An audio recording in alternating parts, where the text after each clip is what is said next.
김큐의 경제뉴스 큐레이션. 오늘부터 코너지기를 맡게 된 이혜은 외신캐스터입니다. 반갑습니다. 어렵고 복잡한 경제 한 큐에 정리해 주실 김큐. 안녕하세요. 오랜만에 뵙네요. 그러게요. 어서 오십시오. 네. 얼마만인가요? 전에 글로벌 경제뉴스 정리해 주셨는데 경제뉴스 큐레이션 코너에서 보니까 저는 좋네요. 네, 김큐의 경제뉴스 큐레이션 코너지기 자리가 비었다고 해서 제가 이렇게 오게 대량 됐습니다. 리포트 출산인 것 같아요. 네, 경제뉴스 관련해서 무엇이든지 물어보면 다 답해 주신다고. 또 여기가 경제뉴스 맛집이라고 제가 그 소문을 들어서 네. 저도 핫한 경제뉴스 앞으로 좀 더 촘촘하게 질문을 해보도록 하겠습니다. 알겠습니다. 더 긴장됩니다. 촘촘하게 하신다고 하니까. 네, 그래서 이번 주는요, 국내 중견기업 8곳이 한꺼번에 주가가 폭락한 사건이 네. 있었죠. 저도 보면서 굉장히 놀랐는데, 이게 지금 대규모 주가 조작 사건으로 불리고 있잖아요. 그래서 이 이야기를 좀 해주셨으면 좋겠습니다. 이게 진짜 듣도 보도 못한 약간 신박한 사건이라는 그러니까요. 표현을 제가 하고 싶은데 제가 그래도 어쨌든 한 20년 정도 주식시장 주변에 있었거든요. 그러니까 뭐 기자로도 있었고 뭐 자산운용사 등에서도 일도 좀 해보면서 이런 사례 저 처음 보는 것 같아요. 그러니까 일반적인 주가 조작 사건들은 단기적으로 시세를 좀 급등시키거든요. 물론 준비하는 기간은 꽤 깁니다, 이들이. 근데 주가가 급등하는 기간은 그리 길지가 않고요. 이렇게 급등할 때 이들이 자신들이 들고 있던 주식을 다 팔아치워서 돈을 버는 방식이란 말이죠. 또 작전 대상이 되는 기업들은 재무적으로나 사업성이나 딱히 그렇게 좋은 기업들은 아니에요. 이들이 대상인데 이번에 있었던 이 사건은 그 기간이 굉장히 깁니다. 2년에서 3년이라는 기간 동안 주가를 매우 아주 조금씩 올려서 장기적으로는 매우 크게 오르게 만든 사건이에요. 많이 오른 것은 15배 정도 주가가 올랐거든요. 또 이들이 이렇게 오른 주식을 팔아서 돈을 번 게 아니고 다단계 방식으로 투자자들을 끌어모으고 이렇게 모여든 투자자들의 수익의 일부를 수수료로 떼서 이 보도된 바로는 수익의 절반을 데려온 사람하고 이 일당이 나눠서 챙겼다고 하니까 어떻게 보면 폰지 사기에 가까운 약간 사기 방법이 들어있고요. 그리고 주가 조작의 대상이 된 기업들은 생각보다 좀 알짜 기업들이 많습니다. 재무적으로도 튼튼하고 자산도 많은 기업들이거든요. 그래서 완전히 다른 유형의 주가 조작 사건이다 이렇게 보여지고요. 어찌 보면 중심은 대형 폰지 사기이고 이 사기를 치기 위한 수단으로 주식시장을 이용한 사례다 이렇게 보여집니다.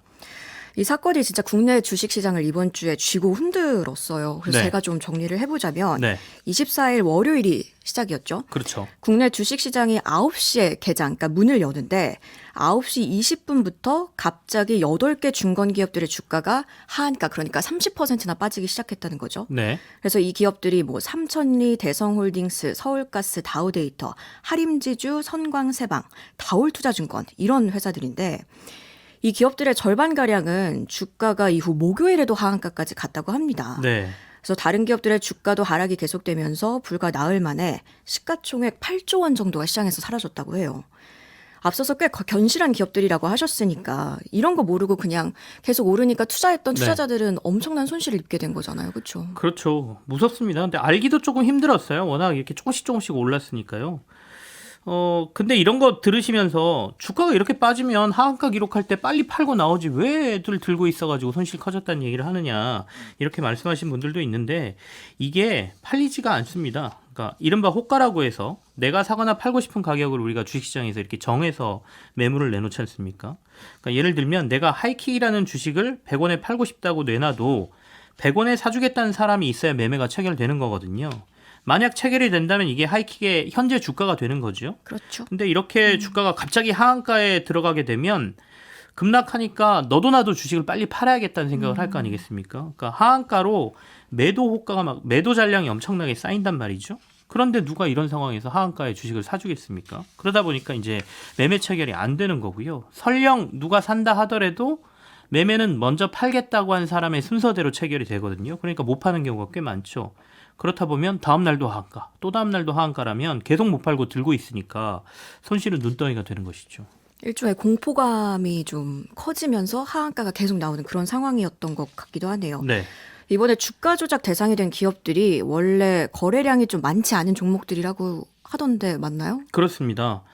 이번에 주가 조작 대상이 된 기업들은 몇 가지 공통적인 특징이 있는데요. 일단 주식시장에서 꽤 건실한 기업들이라고 앞서 제가 말씀드렸지 않습니까? 그래서 주식시장에서는 이른바 가치주라고도 불리는 기업들이에요. 아주 유명하진 않지만 회사가 하는 사업이 꽤 튼튼하고 자산도 많다. 자산이 많다는 얘기는 회사가 보유한 돈이 많거나 아니면 부동산 등이 꽤 많다는 이런 얘기죠. 앞서 몇몇 기업들을 언급해 주셨는데 뭐 대성홀딩스, 서울가스, 삼천리 이런 회사들은 도시가스 사업하는 회사고요. 다우데이터는 키움증권, 키움저축은행 등을 소유한 중견 지주회사. 하림은 뭐 많이들 알고 계시죠? 닭고기 그러니까 우리나라 육계 1위. 근데 하림이 가지고 있는 회사 중에 STX라는 커다란 조선 회사도 있고요. 또 하림은 서울 요지에 엄청난 가치가 있는 땅도 가지고 있거든요. 그러니까 꽤 괜찮은 회사들이라는 공통점이 있고요.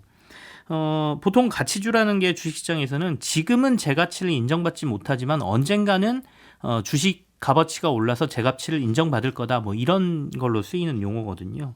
그리고 두 번째는 대주주 지분율이 꽤 높아서 거래할 수 있는 주식 비율이 낮았다는 거예요. 그러니까 유동 주식 비율이라고 보통 저희가 얘기하는데 이들 회사들이 유동 주식 비율이 25에서 한 40% 정도, 많아도 50%를 넘지 않은 곳들이었거든요. 이건 무슨 말이냐면 A라는 회사의 주식이 총 1000주라고 해보면 대주주가 50%의 주식을 소유하고 있으면 500주는 뭐 특별한 상황이 아니면 시장에 매물로 나오지 않는다는 얘기죠. 그렇죠. 그리고 나머지 500주만 시장에서 거래된다는 거니까 전체 물량의 50%를 누군가 소유해버리면 주가는 그 사람 마음대로 뭐 인위적으로 올리고 내릴 가능성이 있다라는 거예요. 근데 아까도 적은 건 25%라고 했으니까 1000주 중에 250주만 주가 조작단의 시각으로 본다면 내가 저 250주만 사들이면 주가는 얼마든지 내 마음대로 움직이고 내릴 수가 있다. 이런 얘기로도 이어지는 것이죠. 자, CFD 계좌, 그러니까 차익결제 계좌가 이번에 주가 조작에 활용됐다는 이야기도 있던데요. 그렇습니다. 이들이 CFD 계좌를 적극 활용한 것으로 나오는데요. 차익결제 계좌인 CFD는 일반 투자자들에게는 조금 낯섭니다. 근데 알고 보면 그리 어려운 개념은 아니고요. 이거는 사실 전문 투자자 자격을 얻으면 누구든지 할 수 있는 거거든요. 근데 전문 투자자라 그러니까 금융 지식이 굉장히 많은 사람들, 사실 그건 아니에요. 그러니까 계좌에 어느 정도 돈이 있거나 금융회사에서 근무한 경력이 있거나 뭐 이런 것들 요건만 갖추면 전문 투자자 자격을 얻을 수 있는 거거든요. 어쨌든 이 CFD를 조금 제가 설명을 드리면 예를 들어 보면 이런 겁니다. 막 이혜영 캐스터가 100만 원으로 하이킥 주식을 샀어요. 근데 하이킥이 청취율 대박이 나면서 주가가 상한가를 기록했다고 우리 생각해 보자고요. 실제로 청취율 대박 나셨다고 들었는데. 네, 좀 많이 올랐다고 하더군요. 네, 축하드립니다. 다 여러분, 우리 청취자 여러분의 덕분입니다. 고맙습니다. 다시 돌아와서 그 얘기는 그렇고요. 어쨌든 뭐 100만 원의 주식을 샀는데 상한가에 갔어요. 그러면 30만 원 돈 번 거잖아요. 그쵸, 우리가 네. 상한가가 30%니까. 근데 이렇게 주가가 오르면 다 이런 생각들을 하실 겁니다. 아, 내가 100만 원 투자 안 하고 1000만 원을 투자하거나 좀 더 할 내 걸. 인생을 한번 걸게 한 어디서 돈 빌려가지고 1억이라도 투자했으면 이 상한가 한 방에 내가 300만 원 또는 3000만 원 한 번에 벌 수 있었을 텐데라는 아쉬움이 있잖아요. 그쵸. 근데 이런 생각들을 해결해 주는 상품이 CFD다라고 생각해 보시면 돼요. 그러니까 증권사들이 이걸 노린 거죠. 증권사의 이른바 증거금이라는 거를 맡기면 이 증거금의 최대 2.5배까지 레버리지, 그러니까 신용을 일으켜서 증권사가 돈을 더 얹어서 투자를 해주는 거고요. 그리고 그 투자 결과에 따라서 수익이 났으면 수수료를 제외하고 수익을 투자자에게 주고, 손실이 나면 내가 넣어둔 증거금에서 수수료와 손실금을 증권사가 가져가는 구조예요. 그러니까 투자자는 400만 원의 증거금만 있으면 1000만 원을 투자하는 효과를 볼 수 있는 상품이거든요. 그러니까 이번 주가 조작 세력들은 앞서 유동 비율이 낮은 회사들을 타겟으로 잡았다 그랬죠. 유동 주식이 비율이 낮다고 하더라도 어느 정도는 꽤 많은 자금을 들여서 이 주식을 확보해야 주가 조작을 할 수 있는 거잖아요. 근데 여기다 CFD 계좌를 활용하게 되면 자신이 가지고 있는 자금의 2.5배까지 활용할 수가 있으니까 적극적으로 CFD를 이용해서 결국에는 자금의 영향력을 더 크게 만든 거고, 또 하나는 주식을 단기에 크게 안 올렸다고 했잖아요. 그러니까 이들 8종목을 보면 2, 3년간 하루에 3% 이상 주식이 오른 날이 거의 없어요. 1년에 한두 번 있을까 말까거든요. 근데 이 CFD를 이용하게 되면 하루에 3%가 올랐다는 거는 2.5배에 내가 투자금을 넣은 효과를 낼 수 있잖아요. 그러면 사실상 10%, 내가 넣은 돈의 10%의 수익을 올린 효과가 나오거든요. 그러니까 돈을 모아준 사람들한테 수익을 조금 높게 줄 수 있는 효과도 동시에 노린 것이죠. 그러니까 CFD를 통해서 좀 판을 키웠다. 그렇죠. 이렇게 생각하면 되겠네요. 다만 주가가 근데 이렇게 오를 때는 이런 효과가 있는데 만약에 빠지게 되면 정말 큰 손실이 나거든요. 그래서 아마 이혜연 캐스터는 외신에서 CFD로 사고 난 것들 얘기를 좀 들으셨을 것 같은데요. 네, 맞아요. 근데 아마 좀 이미 알고 계시는 분들 좀 많을 것 같아요. 한국계 투자자였는데 빌황이라는 인물의 아케고스 캐피털 사례가 가장 유명합니다. 네네. 그래서 이걸 좀 짚어드리면 굉장히 공격적으로 투자를 했는데요. 이건 이번과 다르게 주가 조작이라고 보기보다는 좀 이 빌황이라는 인물이 미국 미디어 기업 그리고 중국 상장사에 투자를 했는데 이게 좀 주가가 떨어지면서 망한 그런 케이스거든요. CFD로 굉장히 공격적으로 투자했었죠. 네. 그래서 이제 빌황뿐 아니라 이걸 중개했던 증권사들이 크게 손실을 봤는데 이때 주요 기관들의 이제 투자 규모 그리고 손실 규모가 약 100억 달러였다고 합니다. 네. 근데 이 중에 가장 크게 손실을 봤던 증권사가 바로 CS, 크레디트 스위스인데요. 이번에 문제됐던. 네, 맞아요. 이 손실 규모가 55억 달러, 그러니까 우리 돈으로 하면 7조 원 정도 손실을 봤는데 이게 부실의 원인이 되었고 결국에는 이 부실로 인해서 파산 위기를 겪고 난 다음에 이번에 UBS에 인수가 됐죠. 그래서 제가 조금 걱정되는 게 단순히 지금은 이제 8개 기업의 주가 조작부터 이게 주가가 많이 빠지니까 손실 부분에 대해서 많은 분들이 걱정을 하고 계시잖아요. 물론 그것도 큰 걱정인데 또 하나는 이 CFD 계좌로 중개를 했던 증권사들의 손실도 조금 걱정이 된단 말이죠. 그러니까 후폭풍이 좀 있을 것 같습니다. 증거금액 2.5배까지 투자가 가능하니까 실제 투자 금액의 40% 정도만 투자자들은 증권사에다 맡겨놓은 상태잖아요. 근데 이렇게 주가가 빠지기 시작하면 이게 손실로 불어날 텐데 뭐 400만 원 증거금 넣고 2.5배 레버리지를 다 이용해서 1,000만 원을 투자했는데 하루 하한가를 가면 바로 300만 원이 손실이죠. 네. 그리고 또 하루 하한가를 가면 또 210만 원이 또 손실이란 말이에요. 그러면 증거금은 이미 다 없어진 거예요. 투자자 돈은 다 없어요. 그 다음에 주가가 더 빠지기 시작하면 이거는 어떻게 보면 증권사들은 미수금이 생기는 거고 투자자들의 입장에서는 빚이 생기는 거거든요. 이게 이제 얼마나 커졌느냐. 이 부분이 이제 문제가 되고 만약에 증권사들이 이 돈을 못 받아오면 증권사의 부실이 되는 거고 아까처럼 그게 규모가 크다면 어떤 증권사가 크게 문제가 될 수 있는 상황이 벌어지는 거죠. 지금 현재 우리나라 증권사들은 이런 미수채권이 3개월에서 6개월 정도면 투자자들이 대부분 돈을 갚는다 이렇게 얘기를 하고 있는데 그거는 일반적인 사례고 이번에 워낙 크게 터졌으니까 혹시나 이게 집단적으로 굉장히 크게 증권사들도 위태하게 만든 건 아니냐 이런 얘기가 조금 나오는데요. 어쨌든 요즘 언론에 보면 증권사들 CFD발 미수채권 수천억 이런 기사가 나오는 게 바로 이것 때문이다라고 보시면 됩니다.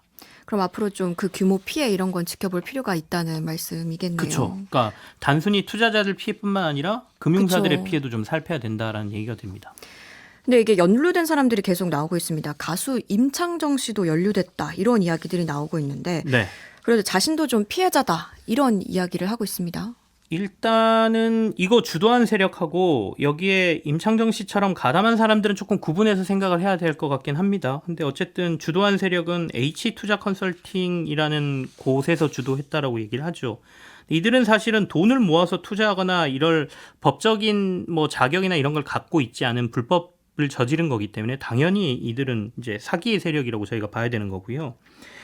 두 번째로 이제 임창정 씨 같이 여기에 돈을 맡긴 사람들, 이 사람들을 피해자로 볼 것이냐 아니면 가담자로 볼 것이냐라는 부분인데요. 자신들은 속은 거고 피해가 너무 커서 피해자라고 말은 하고 있지만 저는 가담자라고 봐야 될 것 같습니다. 왜냐하면 불법성이 다분함에도 제가 봐서는 일부 인지하고 있었을 걸로 이 투자하신 분들도 보이는데요. 그럼에도 불구하고 투자금을 넣었고 이 수익을 배분하는 과정에서도 불법적으로 받은 정황들이 좀 보이거든요. 실제로 최소 투자 금액이 3억 원이었다고들 지금 하고 있고요. 돈을 넣으면 자신의 주민번호부터 통장, 심지어 대포폰을 활용해서 자신의 명의로 휴대폰을 개통해 이들 주가 조작 세력이 매매를 대신해줬다고 하죠. 정상적인 금융기관에서는 다 할 수 없는 일들입니다. 여기서부터 불법성이 좀 다분하고요. 그리고 이제 수익 정상 방법이 문제인데요. 번 돈의 일부를 이들 주가 조작 세력의 수수료 명목으로 다시 줘야 되는 상황이지 않습니까? 그렇죠. 근데 이걸 계좌 이체를 하거나 현금을 뽑아서 주면 덜미가 잡힐 것 같으니까 이들이 세워놓은 식당이나 골프 연습장 뭐 이런 데에 가서 고가의 상품을 결제하는 방식으로 일종의 허위 매출을 결제해 줬다라는 얘기지 않습니까? 이건 더 이상하죠. 그리고 이런 걸 떠나서 다단계 이른바 폰지 사기는 법적으로도 피해자와 가해자를 구분하기 매우 어렵습니다. 이들은 피해자이자 동시에 가해자이기 때문인데요. 자신의 탐욕을 채우기 위해서 주변 동료나 지인들까지 끌어들이는 게 폰지의 기본이기 때문이죠. 이런 대형 주가 조작 사건이 다시는 일어나서는 안 될 것 같은데 네. 또 일어날 가능성은 어떻게 보시나요? 있겠죠. 세상에는 완벽한 제도는 없습니다. 아무리 담을 높게 쌓고 CCTV를 여러 대 놔도 이거 털어야 하지 않은 도둑들이 있다면 언젠가는 또 도둑을 맞을 수 있는 거죠. 근데 다만 손 놓고 있을 수는 없고 이런 일이 발생하지 않게 뭔가 보완을 해야 될 텐데 제가 이 얘기하면 개인 투자자분들이 많이 싫어하실 것 같긴 한데요. 공매도 규제가 이 사태를 키운 면이 있다라고 저는 조금 보고 있습니다. 이번 주가 조작의 대상이 된 기업 8개 중에 한 곳을 제외하고는 모두 공매도 대상이 안 됐거든요. 우리가 코로나19로 금융시장이 불안할 때 공매도 규제를 시행하고 일부 풀어줬는데 코스피 200에 해당하는 종목 등으로 한정이 돼 있습니다. 그러니까 덩치 큰 기업들 빼고는 공매도 못하게 막아놨다는 얘기예요. 근데 이들 주가 조작단의 최종 목표가 회사 주가를 계속 올려서 시가총액이 매우 커지면 코스피 200 등으로 이 회사가 편입되게 되거든요. 그렇게 되면 우리나라의 주요 기관들이 의무적으로 사줘야 되는 물량이 생겨요. 그러면 이때 자신들의 물량을 거기다 다 팔고 빠져나오는 게 최종 목표였다고 하죠. 근데 중간에 이탈하는 세력들 때문에 주가가 이렇게 빠지면서 문제가 발생한 거거든요. 그러니까 무슨 얘기냐면 만약에 이들이 공매도가 살아 있었다면 이런 목적을 세우지 못했을 거다라는 생각도 조금 듭니다. 그래서 이제는 코로나19 초기처럼 주식시장이 크게 빠져 있는 것도 아니고 어느 정도 정상화가 돼 있으니까 공매도 규제에 다시 정상화를 조금 고민돼야 될 시기는 아닌가라는 생각도 해보고요. 다만 이제 기울어진 운동장, 개인에게 너무 불리한 제도라는 점은 저희가 고려를 해봐야 되겠죠. 네, 이렇게 잘 정리를 해주셨는데요. 김큐의 경제뉴스 크리에이션 역시나 경제뉴스 맛집이었습니다. 너무나도 즐거운 시간이었고요. 그럼 여기서 마무리하도록 하겠습니다. 잘 들었습니다. 이은 캐스터와 함께했습니다. 김큐의 경제뉴스 큐레이션 여기서 마무리하고요. 뉴스 한 방에 정리해드립니다. 주말에 만나는 김치영의 뉴스 하이킥.